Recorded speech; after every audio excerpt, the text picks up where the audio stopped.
I have a new girlfriend. I'm going to live here with her. So I'm divorcing you and you're going to go to your parents. I don't understand what you are saying. I don't need you anymore. I can leave you with my parents if you want to be a breadwinner or a housekeeper. Noah, you understand. My parents-in-law and my husband laugh at me. They are the worst kind of people. But for me, it's better that way. Then you all need to leave. My name is Noah, and I am a 32-year-old office worker. I have lived my whole life working. After graduating from college, I started working for a major company for about 10 years. I worked hard and obtained qualifications for promotions. Thanks to that, I am now a department manager at such a young age. I am blessed with a boss who always has something useful to say to me in a group of highly motivated and talented subordinates. I was very fulfilled in my work. But my personal life was not at all fulfilling. I had a boyfriend once when I was a student, but none since I started working. Worried about my situation, a friend of mine hosted a dinner party for me. That is where I met Matthew. He was kind, had a nice smile, and gave me the impression that he was very personable. And since he was the same age as me, we had a lot in common and it was fun talking to him. We soon became friends, exchanged contact information, and started going out to eat alone together. Then he confessed his feelings for me and we started going out together. We got along well, and he proposed to me and we ended up getting married. I was so happy to be married to the man I loved so much. And soon after, I went to his parents' house to greet him. His parents were very kind and welcomed me with open arms. Noah, it's nice to meet you. I can't believe such a beautiful person came to be Matthew's bride. I am so proud of my son for bringing a good woman here. Hey, Mom and Dad, stop it, Noah's getting scared. Oh my, if you really think so, you can say it. That's right. It's a compliment, so it's okay. His parents were very friendly and easy to talk to, just like him. Noah works for a major company, doesn't she? Oh no, that's great. It's cool to be a woman who can work hard. Will you quit your job when you get married? No, I'm going to keep working. Well, you've got a good job at a good company. That's better. I was relieved. According to my friends around me, I had heard that their mother-in-law told them to quit the job. They say that they are often told that it is a wife's job to support her husband. So I was glad, I thought to myself, that my would-be mother-in-law was generous. After greeting my parents, we were married. My heart was filled with excitement for the newlywed life that was about to begin. My husband moved into the house I was living in, and we started our new married life together. I'm very happy to be newlyweds with my husband, whom I love very much. I'm happy to be able to be at home with him all the time, and I'm also happy to have him home when I come home from work. 6 months into our life together, my husband said he had something he wanted to discuss with me. If you don't mind, I'd like you to live with my father and mother. What? You mean live together? Yes. They are getting old and I am worried about many things. I see. I can certainly understand how my husband feels. My parents are about the same age as my husband's parents, but my brother and his wife are currently living with them, so I have nothing to worry about. However, my husband is an only child, so it is understandable that he is concerned about his parents. Does this mean we are living with my in-laws? Yes, it would. But do they have a room available for us? They use every room for some reason or another. About that? If you like, I think it would be a good idea to renovate my parents' house and make it a 2-family house. What? 2 families? Yes. If we do that, it will be much cheaper than buying a new house. We can live in a beautiful and spacious house while still maintaining our privacy, right? I see. I thought it was indeed an attractive proposal. My in-laws are very kind people, and we won't be together all the time if we live in 2 houses. It would be less stressful. Yes, that's fine. Really? Thank you. My mom and dad will be so happy. I was happy to see my husband so happy. Later, my in-laws came to visit us, and both of them were very grateful. I even thought that with such a kind and cheerful family, I wouldn't mind not having 2 households. Soon after that, my husband and I discussed remodeling my in-laws' house. The cost would be around $100,000. But as we were discussing it, my husband made a surprising remark. Actually, I have a favor to ask you. Can you pay for the remodeling? What? You mean the full amount? Why? Then my husband looked very uncomfortable. Actually, we are in debt. What? I was surprised. Neither my husband nor my parents-in-law had ever said anything like that when we were dating or when we got married. I was surprised. How much debt do they have? About $150,000. What? I thought it would be a few tens of thousands of dollars, but I was surprised at the amount of money and I ended up shouting out loud. It wasn't so bad at first. But it gradually grew. And even if I tried to pay it back, I couldn't. My parents are already living on a pension. I can't pay them back as much as I'd like, and the debt is getting bigger and bigger. I see. I could not hide my surprise and upset at the sudden and shocking revelation. I had no idea that my parents-in-law owed me such a large sum of money. Noah, I need a favor. Will you help me pay off my father and father-in-law's debt? What? They can't afford it anymore. And I don't make a very good salary either. Then isn't it going to be tough to renovate the house and live together as two families? No, that's important, so let's go ahead as planned. You have asked me to pay for the remodeling and your father's debt. I'm on the hook for $250,000. I know I'm talking about difficult things. But I want to take care of my life with Noah, and I want to protect my mom and dad. It's because I love both my parents and Noah. I'm sorry I'm being greedy. But if you really love me, please help me. I'll pay you back, little by little. I was very distressed. My husband and my in-laws have no one to turn to but me. And I knew that my husband really loved me. But at that time, I was completely deceived by my husband's words. Love is blind, I think, and that is exactly what it is. Okay, I'll pay for it. I agreed to do so. Then my husband said thank you so much, and he shook my hand and thanked me very much. He told my parents-in-law, and later they came to our house and apologized to me. My mother-in-law even shed tears of joy. I have to do my best from now on. I had to take over my in-law's debt, and I was determined to do it. However, although I had some savings, I was afraid to pay it all at once. So, for now, I decided to pay about $30,000 from my savings and then pay the rest in installments. Then, my in-laws joined us and we talked about repayment. I explained to my in-laws about the installments I had just made. They said that I could do whatever I wanted with the payment. Then why don't you transfer the money directly to the account for debt repayment? We're not very good at managing money, and I'm a little afraid to transfer a lot of money. When my husband said this, my parents-in-law nodded.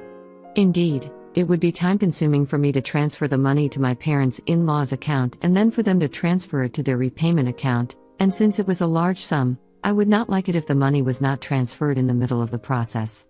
So I agreed to that. Once the conversation was settled, my parents-in-law looked very relieved. Now we don't have to be afraid of the monthly debt collection. That has been really scary. Dad and Mom, you should thank Noah properly.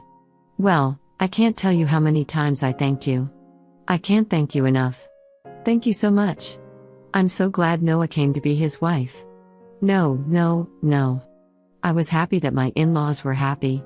However, I felt a little uncomfortable because I thought that they might think of me as a money spinner when they said those last words. I felt a little bad. But I wanted to take care of my beloved husband's family. With that in mind, I began to make payments. And at the same time, we remodeled our house and completed our two-family home. We started living together in a beautiful and spacious house. My parents-in-law were very happy, and my husband's eyes lit up at the new house. I, too, enjoyed cooking with the new system kitchen, and I was glad to have the remodeling done. And it is more convenient and closer to work here. If commuting time is shortened, that gives me more time to spare. I can also make good use of that free time to study. I was spending my days working hard to pay off my debt. However, there was something that bothered me a little. That is, my husband did not help me pay off the debt at all. When I told him about my parents-in-law's debt, he said he would help me pay it off. And yet, he has shown absolutely no sign of paying for it out of his own paycheck. When I mentioned this to him before, he told me that his salary was not enough at all to make the payment. I asked my husband what his take-home pay was and asked him to show me his pay stubs, but he stubbornly refused. So I don't know how much he earns. But he has to repay his debts. I worked hard for about a year to pay off the debt. At that time, my parents-in-law asked me how much money I had left to repay. If it's been a year, well, you haven't lost that much? Yeah, at most you'd be paying back about $10,000 to $15,000. Well, just to give you an idea, we paid back about $30,000 this year. So the remainder is roughly $90,000. When I said this, my parents-in-law were extremely surprised. What? You paid back that much? Noah, that's amazing. At that pace, you will finish paying back the loan in about 3 years. If I work hard, I'll be able to pay it off. Thank you so much. My parents-in-law were crying and happy. I thought that if my husband's parents were happy like this, it was worth all the hard work. A few days later, however, I encountered an unexpected situation. I had to work overtime that day, so I told my husband I would be home late. However, the work went surprisingly smoothly, and moreover, many of us had free hands, so we were able to leave on time. So I hurried home as usual, thinking I would cook dinner for my husband. But when I opened the front door, there were my parents-in-law's shoes. Oh, my mother-in-law and her family are here. I thought they had something to do, so I walked toward the living room. Then I heard my parents-in-law and my husband talking about something. You were right to marry that woman, weren't you? Matthew, you did great. I can't believe you got a woman with that much money. When I heard she works for a big company, I was really cautious and seduced her. You should be more grateful. Oh my, you're one of the people who created that debt. What? But I'm the one with the least. What are you talking about? How much did you spend on horse racing? Your gambling is terrible. I hit a jackpot once in a while. So there were times when we were in the black. How can you be in the black when you owe $150,000? But at this rate, we'll be able to get out of debt and get back on track. That's really great, and she even remodeled our house. I got a really good wife. Well, I'm going to throw her away after she pays off the debt. My husband and parents-in-law laughed. I was so stunned that I couldn't move from the front door for a while. After calming down a little, I made a loud noise as I closed the lock and said I'm home. From the front door. And when I went to the living room, my parents-in-law and husband greeted me with smiles. Oh, Noah, welcome home. Good job, good job.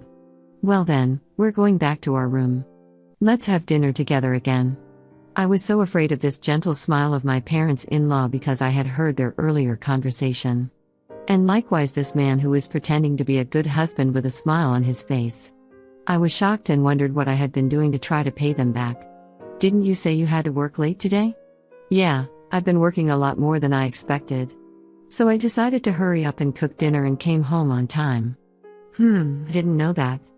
I tried my best to act calm until dinner so that my husband would not realize what I had done. Then, when my husband was taking a bath, I stayed in my room and cried alone. But crying as hard as I could made me want to give my husband and in-laws a break. I cried as hard as I could. From then on, I acted quickly. I began to prepare for the divorce, and then steadily made plans for what to do after the divorce. About 3 months passed. I pretended to be happy and told my husband that I had paid off my parents-in-law's debt. My husband rolled his eyes. What? You paid off the debt? That $150,000? That was supposed to take roughly 3 years, right? Actually, I have quite a bit of money saved up. But I was afraid to pay it off all at once, so I started taking out a little bit from my salary and savings. But we were already below $100,000, and I thought it would be better to pay it all off at once. I see, and then asked, do you mind if I check? And asked to see my bank book. I showed my husband the bank book. Oh, it's true. $90,000 was paid all at once. My husband tried to contain his excitement as much as possible, but I could see that he was itching to get out of there. Wow, Noah, thank you, my dads are going to love this. My husband put his hands on his face and seemed to be crying. But I know it was just an act and he was pretending to cry. Soon after that, my parents-in-law also came and thanked me. Thank you so much, I'm so glad I met Noah. You're like God. If I had not known any of this, I would have surely been happy to be along for the ride, having been deceived. But I already know what these people are really like. And I only acted because I was ready for my plan.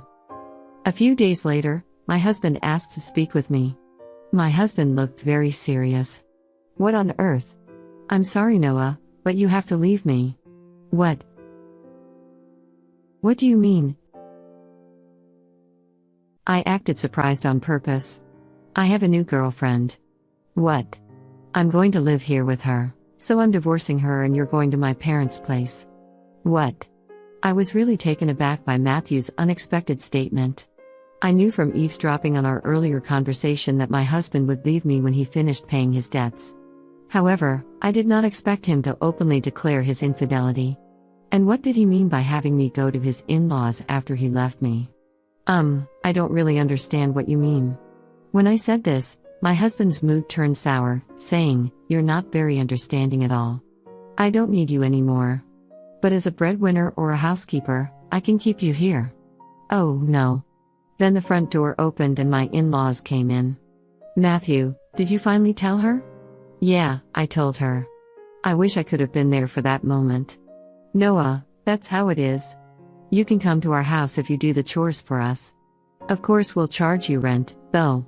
My parents-in-law and my husband laugh at me. They are the worst people ever. But that's more than I can say for me. "Then all of you need to leave." "What?" My in-laws roll their eyes at my comment. "What are you talking about? Have you forgotten? I can easily pay for the renovation myself. You changed the name of the house to mine. That's why I have the rights to this house. I can decide who to let live in the house and who to kick out." The faces of my in-laws turned blue at my comment. Then they finally remembered about the title of the house. I was really dumbfounded. "I'm sorry, but you can't live here anymore. If we get divorced, you'll be strangers." Oh no. My in-laws realized the gravity of the situation. But my husband, not wanting to be outdone by me, retorted, "But you took over our debt and paid it in full. You're the one who's losing money. If we had no debt, we could at least afford a new place to live." "That's true. Thank you for letting us live in a nice house while you pay our debts." My in-laws and husband said as much, so I told them a fact. "I'm sorry, but I didn't pay off the rest of the $90,000 debt." "What? No, but you had money missing from your bank book." "That was just a separate account that I created and moved around. So the debt hasn't changed from $90,000. I just haven't had the collections come yet because I've been paying large sums of money continuously, but I think it's time for them to come." "So you are responsible for paying the rest?" My husband and in-laws went pale. Then I shot them a warning. "Matthew, you told me you were having an affair, so you should pay the alimony. I'll charge your partner for the affair, too." "Oh no. She went out with me even though she's beautiful because I own a house and have money. If they charge me alimony, she'll dump me. I don't care anything about that. Noah, I apologize, please. Don't leave us." My husband is afraid of being dumped by the adulterer and my in-laws are afraid of being dumped by me. They are truly selfish and scum parents and children in every way. "I will have nothing to do with you people anymore, no matter what you say. I have also put this house on the market. I will also have you pay your debt of $60,000 that I paid on your behalf through my lawyer." Oh no. The in-laws froze, stunned by the loss of everything they had. I then demanded a divorce and alimony from my husband through my lawyer. I also demanded alimony from the adulterer. I demanded $60,000 from my in-laws for what I had paid them. Actually, that renovated in-law house sold for about $200,000. It was in a good location and there was a family that was just looking for a duplex, so we got a good price. They were able to buy it. So I had to pay $160,000, which included the $60,000 I owed on the debt and $100,000 for the renovation. I had paid $160,000, but gained $40,000 as a result. In addition, I also get alimony from my ex-husband and the affair partner, which is a very positive situation. On top of that, I was able to get a small payment of $60,000 from my ex-parents-in-law. I am the one who is getting the most out of this situation. I think this is a reasonable request, because the damage I have suffered was so bad that I distrusted people. As for me having that much savings to begin with, I was trying to learn how to invest so that I could pay off my in-laws' debts as quickly as possible. And since I had quite a lot of savings to begin with, I put a few tens of thousands of dollars or so into investments. I found that my assets had grown quite a bit in about a year. Plus I had gotten a raise, so I was getting paid quite well. So I was able to take such a drastic step because I had saved a lot of money. I was the biggest beneficiary, and my former in-laws were back in debt, and they lost their house. To be honest, I think they deserved it because they cheated me like a fraud. People like that should go to hell for once. I should reflect on what happened to me this time and develop a better eye for people. From now on, I will also continue to save and increase my assets so that I can live a luxurious life in my old age. And I want to make many happy memories with people I can truly trust. What did you think of this story? And please subscribe to our channel. See you in the next video.